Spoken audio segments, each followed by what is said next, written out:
Fala, meu povo, estou aqui para falar sobre as dicas e apostas da prova da Santa Casa de Ribeirão Preto. Eu sou Marcelo, sou da Clínica Médica e vamos lá. Primeiro, a gente queria falar como que funciona a prova, né? A gente tem questões objetivas, que as alternativas vão de A até E. Os enunciados normalmente são de tamanho curto e, em geral, a prova segue um padrão de memorização. As respostas, em geral, também são bem diretas e os enunciados normalmente são mais decorebas. Então, eventualmente, pode ser que sejam cobradas essas perguntas um pouco mais específicas sobre os temas que são avaliados. Então, bom, vamos lá para o primeiro tópico, que foi hipertensão arterial, que é o tópico que a gente escolheu. E aqui temos nossa questão provocativa, que é uma questão bem direta e seguir o padrão que a gente conversou, que é para saber o diagnóstico de pré-hipertensão. Então, basicamente, uma questão com enunciado curto, bem direta, sem muita ciência, né? Quer saber uma definição, um conceito mesmo sobre esse diagnóstico. Então, pensa assim, é um paciente que é pré-hipertenso, o valor para hipertensão arterial seria 140 ou 90, então é um paciente que está quase lá, pensa assim. Então, o que está quase lá, o mais próximo disso, seria o de 139 a 141 ou 90 a 91 de pressão arterial. Beleza? Então vamos seguir para a gente revisar o nosso tópico. Primeiro, quais são os fatores de risco para hipertensão arterial? Lembrar que é uma doença que é multifatorial e poligênica. Está associada com o avançar da idade, então pessoas mais idosas têm mais chance de desenvolver do que pessoas mais jovens. Está associado com, pode acontecer em ambos os sexos, né, obviamente, mas acontece de maneira mais precoce em homens, porém, segundo a epidemiologia mundial, mulheres são mais acometidas do que os homens. Em geral, também acomete mais a população afrodescendente e também a gente tem que lembrar que está associado a uma alta ingesta de sódio e baixa ingesta de potássio. Outros fatores de risco são o sedentarismo, o consumo excessivo de álcool, a baixa condição socioeconômica, o uso de drogas, incluindo medicamentos, alguns podem inclusive elevar a PA, e a apneia obstrutiva do sono também, que é uma causa reversível, inclusive uma causa de hipertensão secundária. E também temos a obesidade, que está associada com a hipertensão primária. Bom, o que a gente tem que lembrar também é que o início ele é mais precoce em homens, apesar de ser mais frequente em mulheres, e é mais grave e mais precoce em pacientes negros. Além disso, associado com uma alta ingestão de sódio e baixa de potássio. E o tabagismo, ele é um fator de risco para doença cardiovascular, mas ele não é um fator de risco para pressão arterial elevada em si. Beleza? Então, bom, como que é feito o diagnóstico de hipertensão arterial? A gente vai ter que ter valores superiores a 140 ou 90. Lembrar que podem ser valores concordantes ou podem ser só ou sistólica isolada ou diastólica isolada. Lembrando também que a gente sempre, para classificar, vai usar a pior pressão que o paciente tem. Ou seja, se o paciente tem pressão arterial diastólica, que é para estágio 1, mas tem sistólica para estágio 2, ele vai ser estágio 2. E lembrar que essa medida tem que ser em duas consultas diferentes. Tirar fatores de estresse, como o paciente ter feito atividade física, o paciente que está em libação alcoólica, ou ainda que está com quadro agudo respiratório, um quadro agudo infeccioso, por exemplo. Bom, e no mapa, às vezes as provas costumam cobrar isso aqui. Como que é feita a medida no mapa? Em geral, a pressão arterial no mapa ela vai ser um pouquinho mais baixa, já que ela pega a média da PA nas últimas 24 horas. A gente tem que lembrar que a PA, à noite, ela reduz, que a gente chama de descenso noturno. Então, se a gente vai pegar uma média, no geral, a média vai ter que estar mais baixa do que a pressão de consultório. Então, o valor seria aqui de 130 para a sistólica no mapa de 24 horas e 80 na diastólica também para as 24 horas. A gente também vai ter os valores separadamente para a vigília e para o sono. Como eu já disse, o sono a tendência a ser um pouco mais baixo, então vai ser 120 por 70 e na vigília 135 por 85. Beleza? Isso pode muito bem ser cobrado na sua prova. Então vamos lá, aqui a gente tem que lembrar de fenótipos da hipertensão também. A gente vai ter o paciente que é de fato hipertenso e vamos ter pacientes que vão ter outras características, como a hipertensão do jaleco branco, que é basicamente o paciente que no consultório tem uma medida elevada de pressão arterial, então o PA que está elevado no consultório, mas quando você pede um mapa, ele está com a pressão normal. Então a gente chama isso de hipertensão do jaleco branco, do avental branco. Beleza? E daí a importância do mapa para excluir esses fatores. O outro lado, o outro oposto, seria hipertensão mascarada. Quanto que a gente vai pensar na hipertensão mascarada? Basicamente, vai ser quando o paciente tem lesão de órgão-alvo, ou seja, ele tem uma nefropatia, uma retinopatia hipertensiva, e você está pensando que isso é da hipertensão, mas você não consegue flagrar isso no consultório. E aí você vê que no consultório a medida está normal e ainda no mapa vai estar anormal, vai estar alterada. Então, é uma das indicações de mapa também. A gente também tem paciente que ele é normal no consultório, normal no mapa, e também o paciente que é anormal nos dois. Aqui a classificação que a gente estava falando, a gente vai chamar agora de PA ótima, menor que 120 por 80, PA normal 130 por 85, pré-hipertensão 140 ou 90, como a gente falou, e a partir de 140 por 90 a gente já chama de hipertensão. Então a gente vai ter hipertensão estágio 1 entre 140 e 90, estágio 2 160 e 100, e estágio 3 180 ou 110. Lembrando que a gente sempre considera a pior, já que se o paciente tem uma pressão maior diastólica, por exemplo, e que leva ele para o estágio 2, ele vai ser estágio 2, por exemplo. Beleza? Então é um ou outro. Seguindo, quais são as complicações da hipertensão arterial? Vai ser, em geral, o próprio coração, então a gente vai ter insuficiência cardíaca a longo prazo, pode ser pela própria hipertensão ou por síndrome coronária aguda, por lesão endotelial. Além disso, tem lesão da microvasculatura. Então a gente vai ter doença renal crônica e retinopatia hipertensiva. Outra complicação macrovascular que a gente vai ter é o acidente vascular cerebral. Beleza? Então vamos ver um pouquinho sobre lesões de órgão-alvo. Em geral, você tem que lembrar quais são os exames que você vai solicitar para os pacientes que vão ter esse diagnóstico de hipertensão. Os exames que vão ser obrigatórios vai ser sempre um eletrocardiograma, os eletrólitos aqui, principalmente o potássio, isso para ver tanto os medicamentos que você vai usar, por exemplo, o IECA ou o BRA podem elevar potássio. Além disso, pacientes que têm hiperaldosteronismo primário podem ter queda de potássio. Então aí está uma dica para você de hipertensão secundária. Mas você pode solicitar outros eletrólitos, principalmente se você estiver usando diurético, né? Além disso, lembrar de solicitar também a função renal, aqui pela creatinina que a gente vai dosar no sangue e vai estimar a taxa de filtração glomerular pelo CKD-EPI. A gente também vai rastrear paciente para diabetes tipo 2, que esse paciente sempre tem fator de risco para desenvolver diabetes, e o perfil lipídico desses pacientes. Outro exame que é obrigatório, que a gente acaba esquecendo, é o ácido úrico, que pode piorar os níveis pressóricos, e a urina do tipo 1 seria no sentido de rastrear a nefropatia hipertensiva. Então, bom, o que a gente vai falar para o nosso paciente que ele tem diagnóstico de hipertensão? A gente vai classificar ele conforme o risco cardiovascular dele também. Então, além da própria hipertensão, quais fatores de risco que ele vai ter? Ele vai ter alguma lesão de órgão-alvo, ele tem diabetes, tem uma doença renal crônica avançada, já estadio 3 pelo menos, então ele já vai ser alto risco independente do nível pressórico dele. Agora, se ele tem 3 fatores de risco, mas ainda não tem lesões de órgão-alvo estabelecidas, ele vai ser médio risco cardiovascular se ele for pré-hipertenso, mas ele vai ser alto risco se ele já foi hipertenso. Se ele tem 1 ou 2 fatores de risco, o pré-hipertenso vai ser risco baixo, e no estágio 1 ele vai ser médio risco, e no estágio 2 e 3 vai ser alto risco. E agora, se ele não tem nada, aí ele vai ser classificado conforme a própria pressão dele, se ele não tem fator de risco adicional.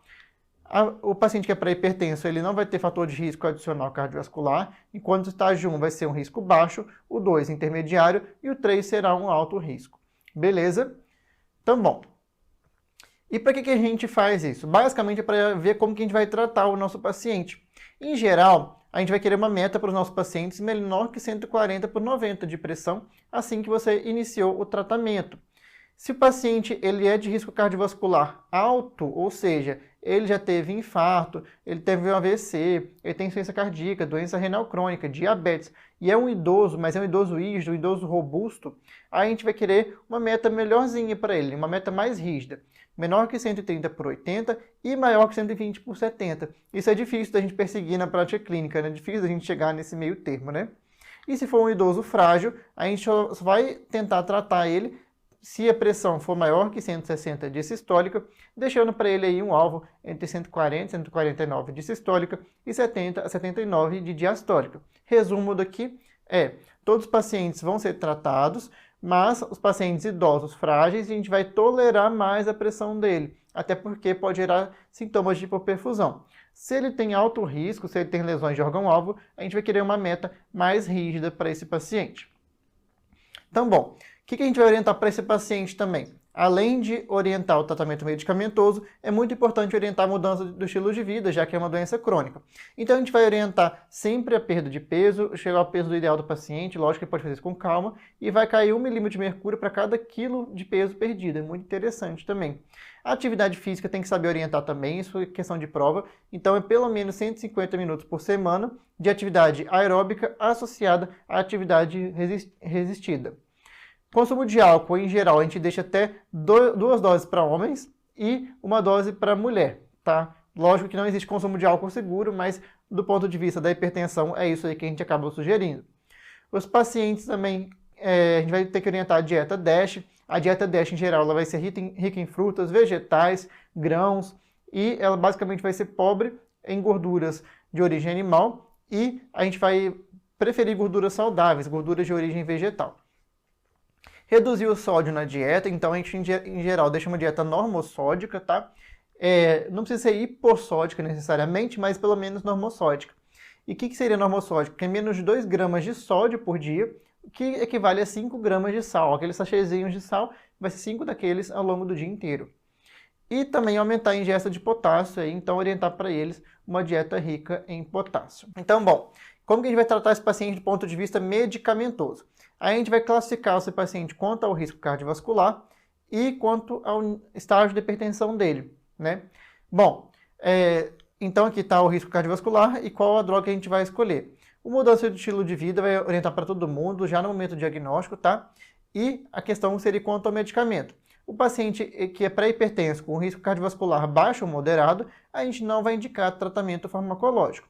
Já o paciente que é pré-hipertenso, mas que tem um risco cardiovascular alto ou doença cardiovascular estabelecida, a gente pode orientar 3 meses de mudança de estilo de vida antes de iniciar tratamento medicamentoso. Hipertensão estágio 1, de baixo risco cardiovascular, é a mesma coisa. Então, basicamente, pacientes que vão ser submetidos à mudança de estilo de vida unicamente vão ser o baixo risco cardiovascular, hipertenso estágio 1, e o pré-hipertenso, que tem alto ou doença cardiovascular estabelecida. Beleza?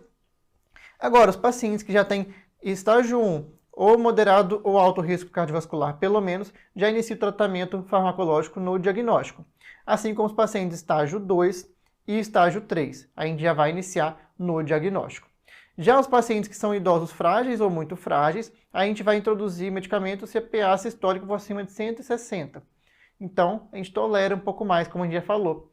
Já os pacientes que são idosos rígidos, a gente vai deixar a pressão até 140, então seria a partir do estágio 1 que a gente começaria a tratar. Bom, como que a gente vai tratar? Como a gente vai escolher o medicamento que a gente vai fazer? Em geral, a gente pode fazer os diuréticos tiazídicos, os bloqueadores do receptor de angiotensina, que são os BRAs, os bloqueadores dos canais de cálcio e os inibidores da ECA. Lembrando que a única associação aqui que é proscrita é o IECA com o BRA. Todas as outras associações são preferíveis. Então a gente tem 3 antihipertensivos de primeira linha aqui. 4, né? Na verdade, não podendo associar o IECA com o BRA. E aí depois a gente vai ter os outros antihipertensivos, como beta-bloqueadores, alfa-bloqueadores e assim sucessivamente. Bom, primeiro a gente falando dos diuréticos tiazídicos. Em geral, eles vão inibir a absorção de potássio no túbulo contorcido distal e eles vão ser representados pela hidroclorotiazida, a clortalidona e ainda a pamida. As vantagens dele que são muito importantes para controle pressórico, se for escolher monoterapia, talvez aqui seja a mais interessante. E eles são benéficos também para risco de osteoporose e nefrolitise, porque eles reduzem a calciúria do nosso paciente. Então, assim, ele reduz a chance de cálculo renal. De efeitos colaterais, a gente tem que lembrar, porque isso cai na prova, que são os 4 hipo e os 4 hiper. Os 4 hipo vão ser hipovolemia, porque ele perdeu o volume, hiponatremia, porque a ideia é justamente jogar o sódio fora, hipocalemia, então pode dar hipocalemia, e hipomagnesemia. Já os hiper são hiperglicemia, porque lembrar que ele piora o perfil metabólico, a lipidemia, então tudo junto, e a hiperuricemia. Beleza? Contraindicações vão ser basicamente a gota, porque pode piorar a questão do ácido úrico, como a gente viu aqui, e o hiperparatiroidismo primário, porque uma das ações da hidroclorotiazida é justamente bloquear a excreção do cálcio urinário. como a gente viu aqui, ele até reduz a nefrolitise e o risco de osteoporose. Então, para o paciente que tem hiperpara primário, que está com hipercalcemia, a gente não vai introduzir a hidroclorotiazida, por exemplo, porque pode piorar mais ainda a calcemia desse paciente.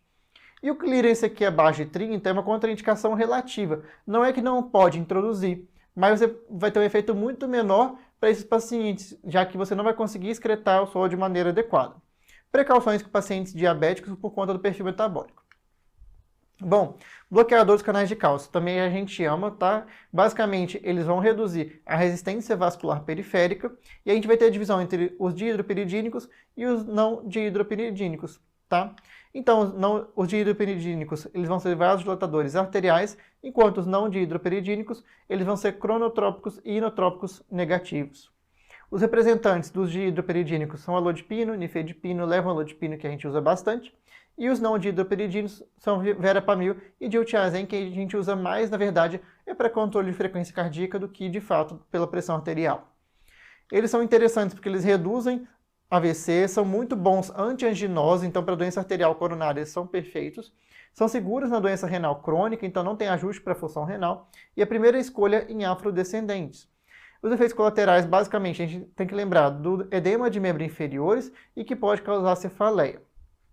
Bom, contraindicações vai ser basicamente o paciente tem insuficiência de fração de ejeção reduzida, mas é uma contraindicação, como a gente disse, para os não dihidropiridínicos, porque eles podem reduzir muito a frequência cardíaca do paciente e piorar o débito cardíaco para esse paciente. E, lógico, o paciente que tem bloqueio atrioventricular de segundo ou terceiro grau.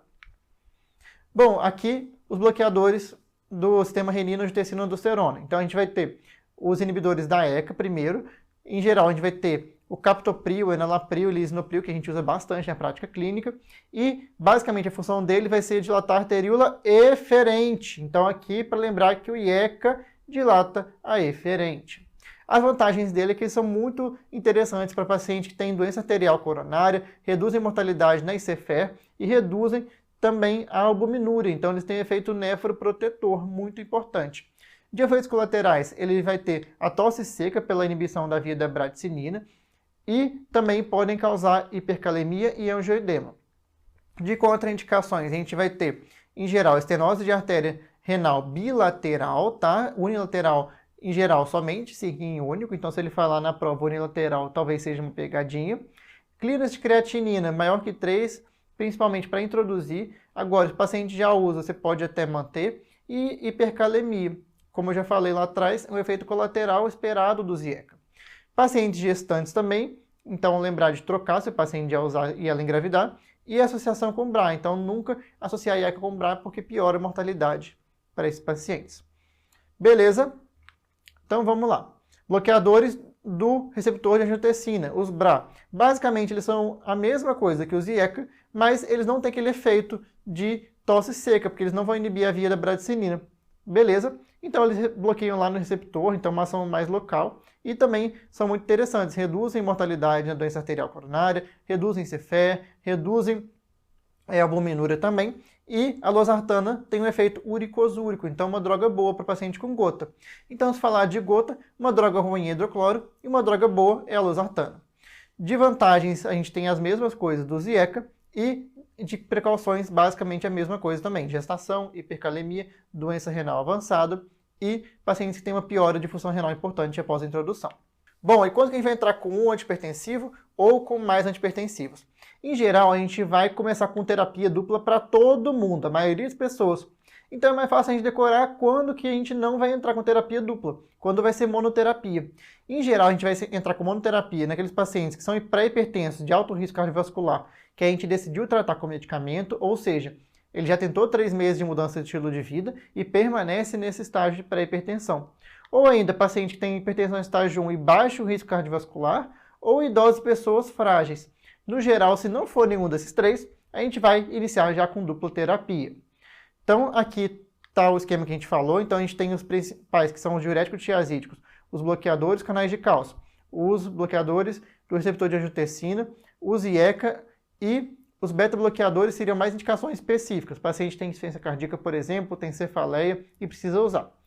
E aí você vai iniciar já com os 2 fármacos, lembrando de não associar IECA com BRA, Depois 3 fármacos, então aqueles 3 de primeira escolha. E o quarto fármaco, qual que seria? É a espironolactona. Então a gente já vai falar já já dela.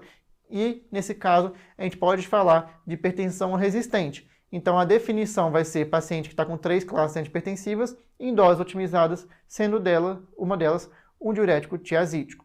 Vamos lá? Então, bom, a gente vai ter como quarta droga a espironolactona e a eplerenona, que são antagonistas do receptor de mineralocorticoide.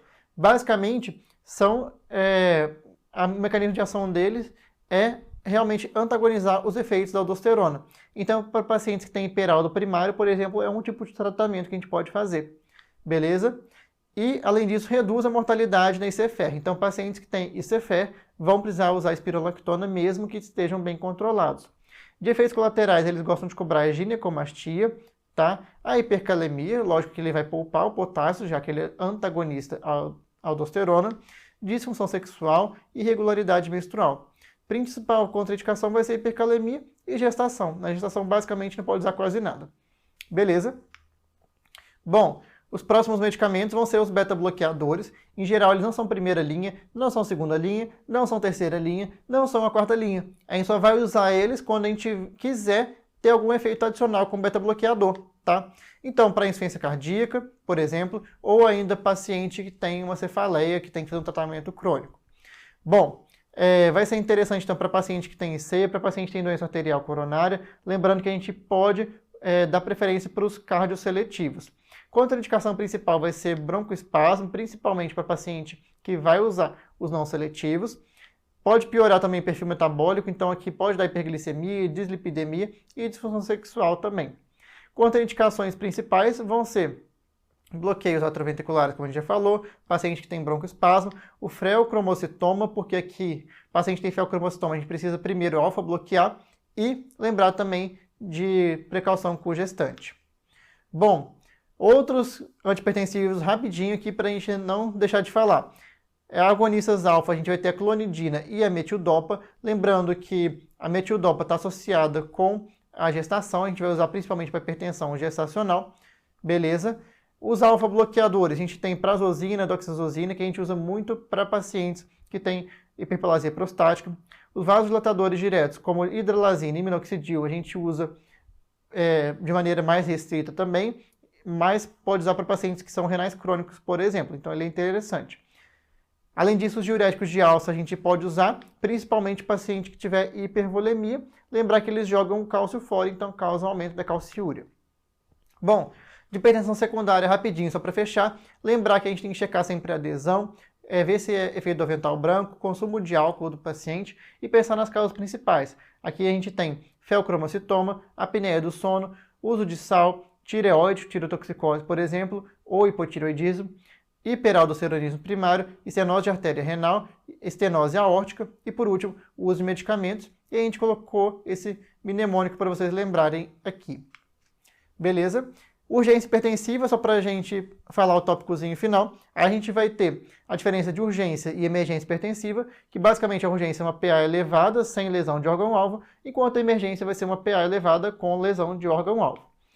E a gente vai ter aqui as principais metas de tratamento para cada uma delas. Em geral, tem que lembrar que o AVC isquêmico a gente permite mais a PA se o paciente não vai trombolizar, então a gente só abaixa se for 220 por 120, se for trombolizar 185 por 110 e após a trombólise 180 por 105. De AVC hemorrágico, em geral, a gente vai querer uma meta mais agressiva, então 140 por 90. De hemorragia subaracnoide, menor que 160. Dissecção de aorta, mais agressivo ainda, então a gente vai usar sempre os beta-bloqueadores como primeira escolha aqui. E lembrar de deixar a PA sistólica abaixo de 120. Na síndrome coronária, a gente vai querer primeiro alvo de 140 por 90 também. Na crise de FeL, lembrar de evitar o beta-bloqueador. E na eclâmpsia, pré-eclâmpsia também vai ser menor que 140. Beleza? Então, bom, vamos para o segundo foco, que é diabetes. Um foco super cobrado nas provas também. Então, aqui temos nossa questão provocativa. Temos aqui um paciente idoso, 76 anos, com diabetes tipo 2, hipertensão arterial e infarto agudo do miocárdio, sem elevação do supra-GST há 3 anos, com colocação de stent farmacológico na artéria coronária direita, estando livre de angina desde então. Beleza. A fração de ejeção do ventrículo esquerdo é de 45%, com hipocinesia de parede inferior e apresenta edema periférico importante, avaliado com furosemida, aliviado com furosemida, além de claudicação estável na panturrilha após caminhar 2 quarteirões. Então, é um paciente que é todo vasculopata. A revisão de sistemas é notável para a apneia obstrutiva do sono e infecções recorrentes do trato urinário. Então, chama atenção para a gente isso daqui, ó, já grava isso. Ele tem infecção recorrente do trato urinário. Beleza? Bom, no momento, o paciente faz uso das drogas aspirina, atorvastatina, metoprolol, lisinopril, metformina e furosemida em períodos com edema. A creatinina sérica de 1,14 e a hemoglobina glicada atual é de 9,4. Então, o paciente tem um diabetes aí bem descompensado. Nesse paciente, com o intuito de reduzir a mortalidade cardiovascular, é inibidor de SGLT2. Opa! Qual que é aqui a contraindicação para o inibidor do SGLT2? É a infecção do trato urinário recorrente. Vamos voltar lá. Como eu já disse, isso é uma contraindicação para os inibidores do SGLT2. Lembrar que eles são excelentes para reduzir a mortalidade cardiovascular, eles reduzem a mortalidade na IC-FER, esse paciente nem entraria ainda, seria uma IC de fração levemente reduzida, né? Mas realmente não tem como a gente fazer inibidor de SGLT2 para esse paciente. Lembrar que os análogos GLP-1, eles têm sido mostrados cada vez mais protetores cardiovascular, eles têm benefícios para proteção renal também, para evitar a progressão de doença renal, e eles também são muito importantes para auxiliar na perda de peso, além do próprio controle de diabetes. Então a liraglutida ela vai ter vários benefícios para esse paciente, ainda mais que ele tem a apneia do sono. Beleza? Deu para entender? Então vamos lá para revisar que é bastante atualização de diabetes esse ano. Primeira coisa é o critério de diabetes.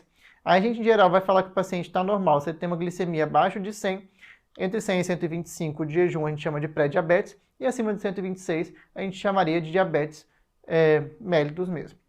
Agora, os pacientes têm uma glicemia aleatória, com sintomas clássicos, ou seja, ele tem poliúria, polidipsia e perda de peso, a gente vai, com uma glicemia acima de 200, aqui pode ser uma glicemia única, já fazer o diagnóstico de diabetes para esse paciente. Se ele tem uma glicemia na curva glicêmica, o TOTG de 1 hora, abaixo de 155 é considerado normal, entre 155 e 208 seria pré-diabetes, e acima de 209 seria diabetes tipo 2. Agora, curva de 2 horas seria menor que 140 normal, entre 140 e 199 pré-diabetes, e maior que 200 seria diabetes. E glicada seria normal abaixo de 5,7, entre 5,7 e 6,4, e acima de 6,5 seria diabetes. Lembrando que a gente tem que ter 2 exames, podendo ser o mesmo exame repetido ou 2 exames na mesma amostra, concordando com o diagnóstico de diabetes. Beleza? Bom, e quais são as indicações do TOTG de 1 hora? Vai cair na prova de vocês, né? A atualização desse ano. Bom, em geral, pacientes que têm a glicemia de jejum ou a glicada alterada, paciente que tem o Find Risk alto, basicamente um score que a gente tem para ver se o paciente tem vários fatores de risco que podem levar ao desenvolvimento de diabetes do tipo 2. Pacientes que têm alto risco de diabetes. Então, aqui tem um fluxograma para a gente. Então, a gente vai ver, o paciente tem 35 anos ou mais, ou ainda ele tem sobrepeso e tem um fator de risco, ou ainda o Find Risk dele é acima de 15, então a gente vai fazer a glicemia de jejum e a glicada já no primeiro momento. Se ele tem 2 alterados, já acabou, é diabetes de tipo 2. Se ele tem só um alterado, com critério para diabetes, você repete o alterado. Se o alterado vier confirmando, pronto, já é diabetes. Se o alterado ele não fechou diabetes, você vai repetir a cada 6 meses. Agora, se você viu um teste alterado com critério para pré-diabetes, você vai fazer o TOTG de 1 hora. E se o TOTG for abaixo de 209, ele vai fazer a cada 1 ano o TOTG. Esse exame é muito confortável da gente fazer. E se ele tiver mais que 209, você repete o TOTG e confirma diabetes na segunda amostra. Bom, ambos os exames estão normais, você faz o Find Risk. Então, se o Find Risk for superior a 15 ou o paciente tem 3 fatores de risco, você pode fazer o exame a cada 3 anos para rastreio de diabetes com a glicemia de jejum e glicada mesmo. Se o Find Risk for alto, ainda assim, mesmo que não tenha exame alterado, vai ganhar até o TOTG de 1 hora para ver se é diabetes ou pré-diabetes. Beleza? Bom, gente, a atualização de cetoacidose diabética, isso aqui segundo a ADA. Se a gente for seguir a SBD, seguem os valores antigos. Mas, bom, você fez o diagnóstico de cetoacidose, o paciente tem hiperglicemia, tem acidose e tem uma redução do bicarbonato, com cetonemia positiva ou cetonúria fortemente positiva. Lembrar que tem aquela parte da expansão volêmica, depois que você expandiu a primeira fase e o paciente está estável, checar o sódio corrigido. Então, a cada 100 acima de 100, somar 1,6 na dosagem do sódio. E o sódio acima de 135 vai indicar fazer o soro 0,45, que a gente chama de soro ao meio. O potássio, a gente vai, segundo a ADA, a gente vai fazer abaixo de 3,5 e não vai repor insulina. Entre 3,5 e 5, você faz o potássio junto com a insulina e acima de 5, somente a insulina. Ficou até um pouco mais fácil da gente entender, né? E a indicação de bicarbonato, basicamente aqui, vai ser com pH abaixo de 7 e o fosfato somente se o fosfato for abaixo de 1 ou alteração mental. Então, bom, o que a gente tem que lembrar também é as metas terapêuticas do tratamento de diabetes ambulatorial, tá? Em geral, a meta de glicada vai ser abaixo de 7. Se o paciente for idoso, deixar abaixo de 7,5. E se o paciente for renal crônico, deixar entre 7 e 7,9. Isso definido pela taxa de filtração abaixo de 60. Se o idoso for frágil ou comprometido, deixar abaixo de 8,5 e muito comprometido ainda é só evitar sintomas de hipo ou hiperglicemia. Beleza? Então, basicamente é isso que a gente tem que lembrar daqui. Bom, o que a gente tem que lembrar de tratamento ambulatorial? Dos medicamentos todos, olha que legal. A gente tem aqui os que reduzem a resistência periférica, a gente vai ter as biguanidas como a metformina, que ainda hoje é a primeira escolha, muito barato, muito acessível. A gente vai ter as glitazonas, como a pioglitazona, os que aumentam a secreção de insulina, como as sulfonilureias e as glinidas, os que reduzem a absorção de glicose, que a gente usa pouco, que é a carbose, os incretinamiméticos, que a gente vai ter os análogos de GLP-1 e os inibidores do DPP-4, e os que reduzem a absorção de glicose na urina, como os inibidores do SGLT2, como a gente falou lá atrás. Então, bom, do tratamento ambulatorial, vamos sempre dar metformina para os nossos pacientes. Lembrar que o risco principal é a acidose lática e deficiência de vitamina B12 e suspender se a taxa de filtração estiver abaixo de 30. Dos inibidores de SGLT2, a gente vai escolher se o paciente tiver ICFER e ICFEP, lembrando que aqui na ICFEP ele não reduz a mortalidade geral, somente hospitalização e com isso hospitalização mais morte. E pacientes com doença renal crônica para evitar a progressão da doença renal. O risco principal vai ser cardioglicêmica, ITU e a canagliflozina pode levar a aumento de risco de amputação. Dos análogos de GLP-1, tem que lembrar que a gente vai escolher em pacientes com excesso de peso, que tem doença renal crônica ou insuficiência cardíaca. O risco principal, teoricamente, seria de TGI, então náuseas, vômitos, constipação, e um risco teórico de carcinoma medular tireoide observado em animais. E dos inibidores do DPP-4, lembrar que é muito útil para paciente doente renal crônico, então ele não causa hipoglicemia, pode ser usado desde que ajustado para a função renal, e idosos também, porque não causa hipoglicemia. O risco principal vai ser insuficiência cardíaca, na saxagliptina especificamente. Bom, contraindicações principais dos antidiabéticos, então como a gente já falou, da metformina vai ser acidose lática, deficiência de B12, intolerância do trato gastrointestinal. Dos inibidores do SGLT2, infecção do trato urinário, cetoacidose euglicêmica, as provas amam isso aqui, e amputação na canagliflozina. Dos análogos de GLP-1, principalmente trato gastrointestinal, do GIP-GLP-1, que atinge hepatite, também é trato gastrointestinal. DPP-4 seria IC, que é a saxa. Pioglitazona, principalmente fratura, e paciente que tem hipervolemia, né, que tem IC. Na sulfonilureias, hipoglicemia e ganho de peso. E aqui estão as ações das insulinas. Depois que não deu certo o tratamento com antidiabéticos, você passa para as insulinas. Basicamente aqui é só para a gente lembrar do tempo de ação delas. Das basais a gente vai ter a NPH, que vai iniciar a ação entre 2 a 4 horas e vai fazer um pico entre 4 a 10, durando de 10 a 18 horas.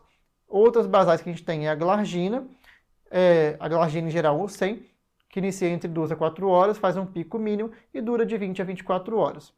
E a degludeca, que não faz pico e dura até 36 horas. Bom, outras que a gente tem que lembrar, regular, que inicia a ação entre 30 a 60 minutos, faz um pico entre 2 a 3 horas e dura aí entre 5 a 8 horas. E as rápidas, em geral, iniciam 5 a 15 minutos, dura 30 a 120 minutos, faz um pico entre 30 a 120 minutos e dura aí entre 3 a 5 horas. Então, bom, de doença renal diabética agora rapidinho, em geral a gente vai indicar Equibra para paciente que tem albuminúria superior a 30, a gente vai indicar inibidor de SGLT2 se o paciente tiver albuminúria superior a 30, ou ainda uma taxa de filtração abaixo de 60. A finerenona vai indicar principalmente para pacientes que já estão em uso de inibidor de SGLT2 e persistem com albuminúria superior a 30, e a semaglutida também para pacientes que têm uso de inibidor de SGLT2 e persistem com albuminúria principalmente superior a 100. De complicações crônicas, a gente vai lembrar que a gente rastreia ao diagnóstico no diabetes tipo 2, e no diabetes tipo 1 a gente pode esperar 5 anos para fazer esse rastreio. E na retinopatia a gente vai indicar fotocoagulação, principalmente para aqueles que têm retinopatia diabética proliferativa ou não proliferativa grave. Então, bom, aqui temos a questão provocativa, temos aqui uma mulher de 42 anos apresentando dor na região cervical. Olha que interessante. Dor cervical, já chamou nossa atenção. Falou que teve um quadro febril de 38,4 graus e que há quase 2 meses teve também infecção das vias aéreas superiores que resolveu sozinha. Olha que interessante, o paciente ficou infectada, depois evoluiu com dor cervical. No exame físico, ela está sem anormalidades a princípio, e na palpação do pescoço tem uma tireoide sensível, então tem uma tireoide que está dolorosa, sem achados relevantes. A gente viu que tinha um T4 total bem elevado, olha só, T4 16, um T3 total também elevado, com TSH que está reduzido e um VHS elevado. O que é isso aqui, gente?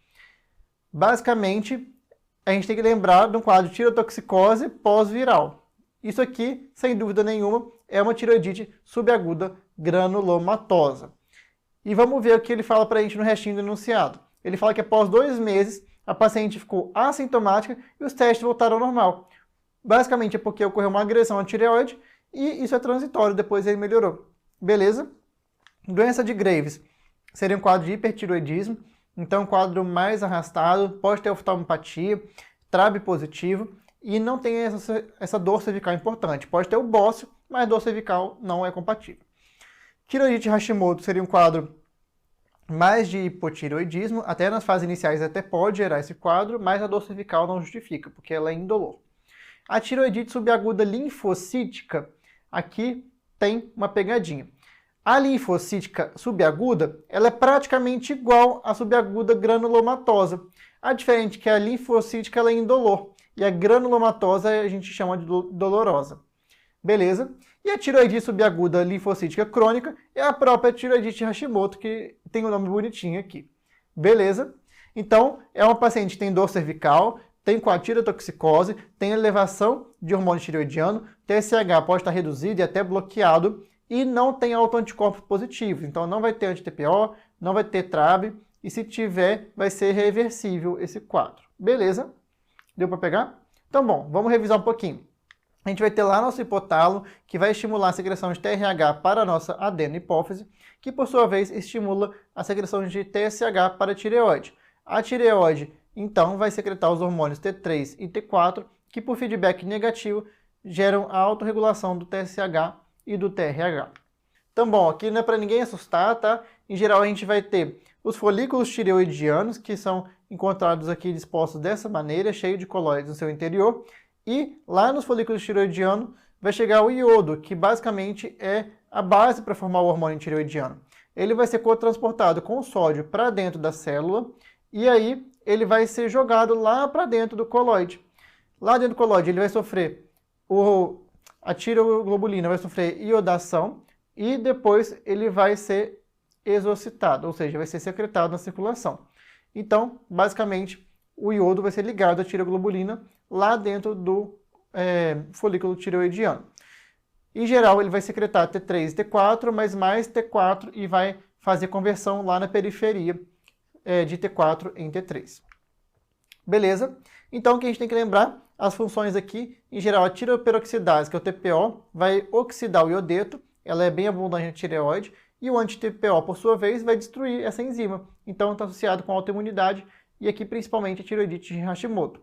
A tireoglobulina, ela vai estar lá dentro, né, do folículo tireoidiano, então, se ela for destruída, se você destruir o folículo, o paciente pode ter elevação da tireoglobulina. Os exógenos T3 e T4, então, vai levar uma queda da tireoglobulina, então vai bloquear a produção de hormônio interno, enquanto a tireoidite, que destrói a tireoide, vai aumentar a tireoglobulina. E o iodo pode variar, que a gente fala mais para frente quais são os efeitos do iodo. Bom, então a gente vai ter o iodo inorgânico, que vai oxidar através da enzima tiroperoxidase, depois vai ligar o iodo à tireoglobulina, que vai ser endocitado, e depois liberação de T4 e T3. Lembrando que o T3 é o hormônio de fato ativo, e o T4 ele é mais secretado, e aí ele é secretado em T4 e convertido na periferia em T3, através das enzimas desiodases. As iodases, a gente tem principalmente D1, que é em fígado e rins, tipo 2 fica no sistema nervoso central, na hipófise e no músculo, e a tipo 3, que converte T4 em T3 reverso, basicamente para inativar, para equilibrar o excesso de hormônio tireoidiano na circulação. Beleza, puxado, né? Mas vamos lá. Agora vem a parte mais tranquila. Em geral, se a gente tem uma elevação do TSH, a gente vai ter que olhar o T4 livre do paciente, tá? Se o T4 livre está normal, com o TSH elevado, a gente vai pensar no hipotireoidismo subclínico. Essa é a própria definição do hipotireoidismo subclínico. Se o T4 livre está aumentado, com o TSH também aumentado, a gente pensa que tem um tumor lá na hipófise que está estimulando a secreção de TSH. Beleza? E se o T4 livre está baixo, com o TSH elevado, a gente vai pensar no hipotireoidismo franco. Beleza? Se o TSH está reduzido, então, por feedback negativo, a gente vai ter um T4 livre alto, então a gente está diante de um hipertireoidismo. Se a gente tiver com TSH baixo, com T4 livre também baixo, é um hipotireoidismo central ou secundário, beleza? Ou ainda uma síndrome do eutiroideu doente. E se a gente tem um TSH baixo com T4 normal, a gente está diante de um hipertireoidismo subclínico ou um eutiroideu doente. Beleza? E o TSH normal? Se a gente está com TSH normal com T4 normal, o paciente é eutiroideu. Se a gente está com TSH normal com T4 livre elevado, a gente vai pensar, será que o paciente tem uma produção elevada de TSH? Será que está inapropriadamente normal? Mas esses são casos mais raros que não vai cair na prova provavelmente. E se o TSH está normal com T4 livre baixo, você pode pensar de novo no eutiroideu doente. E o que é esse tal do eutiroideu doente, né? Basicamente, são pacientes que estão criticamente doentes, ou seja, pode estar com uma pneumonia, uma IC descompensada, estão entubados, com droga vasoativa, e a gente vai ver que eles vão ter uma alteração tanto no TSH quanto no T4 livre. E esses pacientes, previamente, eles não têm tireoidopatia, eles não têm hipotireoidismo nem nada. E aí você vai ver que tem um T3 reduzido na primeira fase e aumenta o T3 reverso, que é a forma inativa. Então, se a gente vê aqui, a gente vê que o T3 é o primeiro que cai e ele sobe lá no finalzinho. Enquanto o T3 reverso, ele basicamente aumenta e depois ele cai também. E aí você vê que tem uma queda do TSH, porque, por um lado, se você tem uma redução do T3, você aumenta o T3 reverso e o TSH ele vai reduzir. Mas lá no finalzinho, quando o paciente está recuperando, o TSH pode se elevar de novo. Então, por isso que o paciente criticamente doente não deve receber dosagem de função tireoidiana. Bom, e o T4 livre, como que vai estar? Ele pode estar baixo lá na fase inicial ou até mais um pouquinho elevado, depois ele cai e tende a normalizar depois também.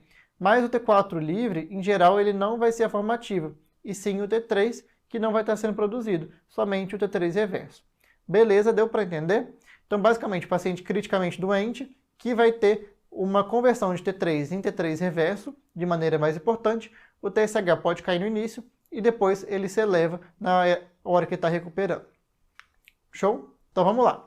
Drogas confundidoras na análise dos hormônios tireoidianos. A gente vai ter alguns que reduzem a proporção de T4 e T3, principalmente anticonvulsivantes. Aqui, que aumenta o T4, a gente vai ter as heparinas e a amiodarona, que reduz o TSH. Então, a gente tem a biotina, então eles adoram cobrar na prova a biotina, porque simula no ensaio, não é de fato um hipertireoidismo, mas ele simula um quadro de hipertireoidismo. E corticoides, eles adoram cobrar. E os que aumentam o TSH, tem o lítio que tem que cobrar, beleza? Eles gostam muito de cobrar do lítio na prova, então é importante lembrar que ele tem esse efeito colateral de causar o hipotireoidismo. Então, bom, agora diante de um hipertireoidismo, como que a gente raciocina? a gente vai ter sempre o T4 elevado, primeiramente, com o TSH baixo, por feedback negativo, e a causa da própria tireoide. No hipersubclínico é o TSH reduzido, com o T4 livre ainda normal, e a causa pode ser a própria tireoide. Se o paciente está com uma tireotoxicose factícia, ou seja, está tomando hormônio tireoidiano, ele vai ter um TSH bloqueado por feedback negativo e um T4 livre que pode estar normal ou baixo, porque o paciente pode até tomar T3, dependendo do caso. E no hipercentral, você vai ter um aumento do TSH e um aumento também do T4 livre. Bom, você está diante de uma tireotoxicose que você vai pensar. Primeiro você vai descartar o uso exógeno dos pacientes e ver se o paciente tem estigma para a doença de Graves, que é a principal causa. Então, é um paciente jovem, normalmente é mulher, tem um bócio difuso, pode ter oftalmopatia e, se tiver o TRAB positivo, confirmou a doença de Graves. Se dúvida, você pode dosar o TRAB também. E se o TRAB for negativo, você pode fazer uma cintilografia da tireoide. Se a cintilografia ela vier toda hipercapitante, se vier toda brilhando na tireoide, você está diante de uma doença de Graves. Se veio somente um nódulo ou vários nódulos produzindo, aqueles nódulos que produzem, e você está diante de então um adenoma produtor de hormônio tireoidiano ou um bócio multinodular tóxico. Por último, se a cintilografia não brilha nada, você está diante de uma tireoidite que só destruiu a glândula mesmo. Então, aqui está um exemplo de cintilografia. Em geral, a cintilografia normal ela vai captar um pouquinho. O Graves vai estar bem aumentado, você vê que até a tireoide aumentada. No adenoma tóxico, você tem um nódulozinho só brilhando. No bócio multinodular, você vê vários focos brilhando mais do que a tireoide. E na tireoidite, você vê que a tireoide está toda apagada. Beleza? Bom, doença de Graves, o que a gente tem que lembrar? Que a principal causa de hipertireoidismo, a gente vai ter algumas alterações bem específicas, como o mixedema pré-tibial e a oftalmopatia de Graves. De fator de risco a gente tem o tabagismo, que pode piorar, o iodo radioativo e também o próprio TRAB. Os níveis de TRAB estão associados com piora da oftalmopatia. O tratamento da doença de Graves vai ser controle dos sintomas adrenérgicos com beta-bloqueadores. Aqui dá preferência para não seletivos, porque o propranolol ele inibe um pouquinho a conversão periférica de T4 em T3. E a gente pode usar tratamentos específicos, como as drogas antitireoidianas, a radioidoterapia ou a cirurgia. Então, de droga antitireoidiana, basicamente tem que lembrar que vai inibir a síntese de hormônio tireoidiano, a gente vai ter o metiltimazol como primeira escolha e usar o propiltiracil, principalmente se primeiro trimestre da gestação e na crise tireotóxica, porque ele também inibe a conversão periférica. De efeitos adversos, a gente vai ter hepatotoxicidade, a granulocitose principalmente, que vai impedir da gente continuar usando essas drogas. Então, bom, como eu já disse, a hepatite é mais comum no propiltiracil e a colestase vai ser mais comum no metimazol. E a gente não vai indicar se o TGO e o TGP estiverem acima de 5 vezes o limite superior da normalidade. E o hemograma a gente vai solicitar antes de iniciar o tratamento. E não inicia se tiver abaixo de 1000, ou se tiver odinofagia, febre de novo, você coleta de novo para ver se fez uma neutropenia pelo tapazol. Beleza? E a gente, em geral, usa 12 a 18 meses e dando preferência para suspender quando o TRAB estiver negativo e em eutireoidismo. Se passou disso, você tenta usar uma conduta definitiva, como radioterapia, que pode destruir a tireoide e levar a um hipotireoidismo. A contraindicação principal vai ser orbitopatia e gestação.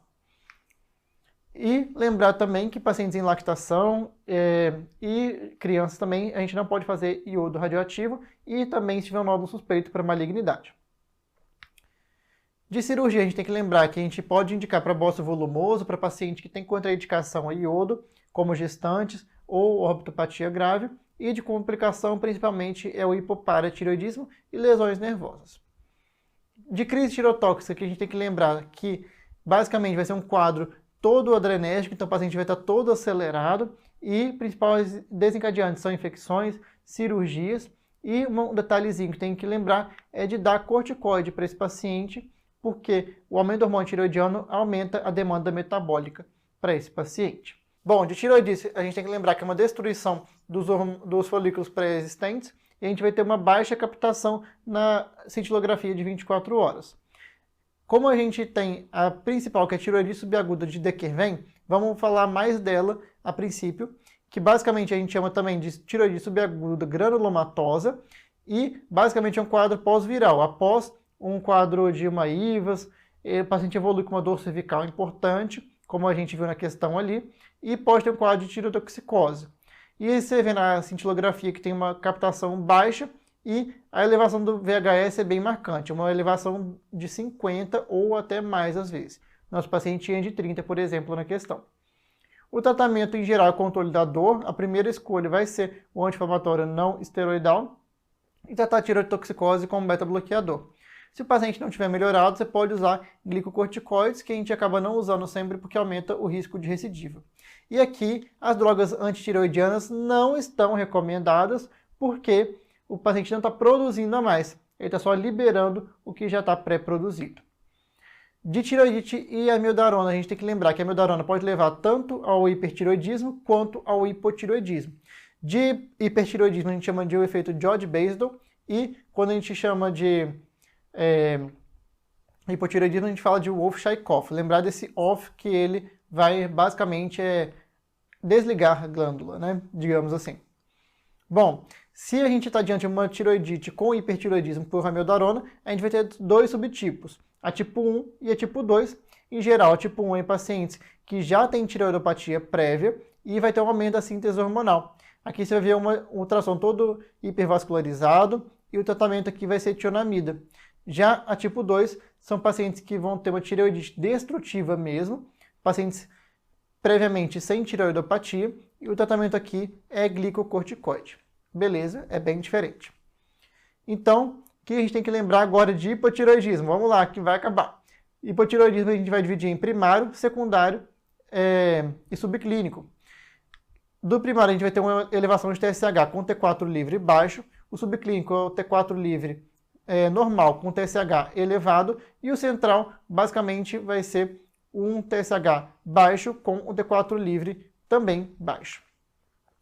De quadro clínico é um quadro inespecífico, mas lembrar que ele lentifica todo o organismo, então pode ter bradicardia, pode ter piora do perfil metabólico, hiponatremia, queixas neurológicas. Então é isso, sintomas para vocês darem uma olhada, lembrar que são sintomas inespecíficos.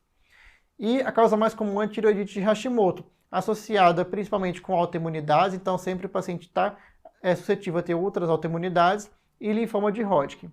Em geral, um paciente que tem hipossubclínico durante anos, que depois evolui para hipotireoidismo franco. Então a gente vai ter um TSH elevado, um T4 livre baixo, e pode ter anticorpos positivos como anti-TPO e antitireoglobulina. E você pode ver na ultrassonografia uma tireoide totalmente heterogênea e destruída. Na histologia a gente vê um infiltrado de linfócitos, como eu disse lá, que é a tireoidite linfocítica crônica, plasmócitos, macrófagos e fibrose. Beleza? O tratamento vai ser realmente a reposição hormonal com levotiroxina. Lembrar que pacientes idosos ou cardiopatas a gente inicia com uma dose menorzinha. E de hipossubclínico, quais são as indicações de tratar? Eles adoram cobrar na prova. Então vai ser o TSH superior a 10, o TSH superior a 7 em pacientes abaixo de 65 anos que tenham alto risco cardiovascular. Lembrar que com a dose mais baixinha, TSH entre 4,5 e 10 com anticorpos positivos, com tireoidite crônica no ultrassom, ou gestante ou planejando ainda engravidar. Nódulos tireoidianos, agora é o último tema, estou falando sério. Se você está diante de um nódulo palpável, você vai dosar o TSH do seu paciente. Se o TSH está baixo, você pode estar diante de um nódulo funcionante, então a conduta vai ser a cintilografia de tireoide. Beleza? Não pode esquecer, se está diante de um nódulo, dosar um TSH. Bom, se o TSH está normal ou ainda alto, é um nódulo não funcionante, então você faz um ultrassom para você ver a suspeita, de acordo com a classificação do ACR-Tirades ou da ATA. Bom, quais são as características que são preditoras de malignidade? Em geral, vão ser nódulos que têm microcalcificações, que a gente chama de focos ecogênicos pontiformes, hipoecogênicos, então vão ser mais escurinhos, mais altos do que largo, com bordas irregulares e que tem uma extensão extratireoidiana também, ou ainda que tem linfonodo suspeito prévio. Aqui está a classificação do Tirades, você vai pontuar composição, ecogenicidade, forma, margens e focos ecogênicos. E você pontua ele de 1 a 5. E aí, de acordo com o tamanho, você vai... Nódulos Tirades 1 e 2 a gente não vai funcionar. O 3 a gente vai funcionar se maior que 2,5. O 4 vai ser se maior que 1,5. E o 5 se maior do que 1. Beleza? Então, resumindo, nódulos menores do que 1, em geral, a gente acaba não funcionando. E se você funcionou, você vai ver a citologia. A citologia é a classificação de Bethesda. O que tem que lembrar aqui? Bethesda 1 e 3 repete, porque é inconclusivo. Bethesda 2 é benigno. O Bethesda 4 vai ser neoplasia folicular ou suspeito para. O 5 vai ser suspeito para malignidade. E o 6, de fato, maligno. Então, em geral, Bethesda 1 e 3 repete. Bethesda 2 é benigno. E os 3 últimos a gente vai já dar uma conduta mais agressiva para esses pacientes. Beleza?